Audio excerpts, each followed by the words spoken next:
Tripura Info News Update. ত্রিপুরার প্রত্যন্ত এলাকায় বহু দরিদ্র মানুষ শুধুমাত্র জীবিকার তাগিদে গাঁজা চাষের সঙ্গে জড়িয়ে পড়েছেন।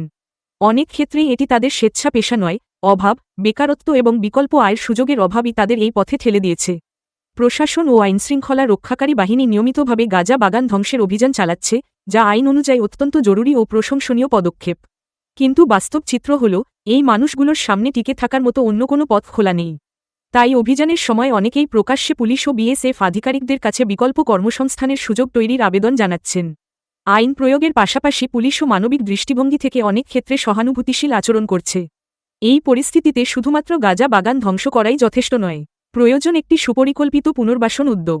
সরকার ও প্রশাসনের উচিত এই দরিদ্র পরিবারগুলোর জন্য বিকল্প আয়ের ব্যবস্থা গড়ে তোলা, যেমন কৃষিভিত্তিক প্রকল্প, ক্ষুদ্র শিল্প, পশুপালন, মৎস্য চাষ বা দক্ষতা উন্নয়নমূলক প্রশিক্ষণের মাধ্যমে কর্মসংস্থানের নতুন সুযোগ সৃষ্টি করা।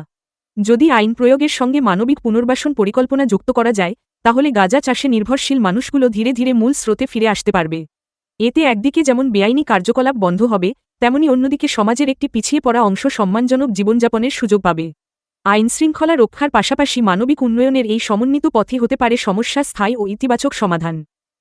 Subscribe to Tripura Info and press the bell icon so that you never miss any latest updates and news on Tripura.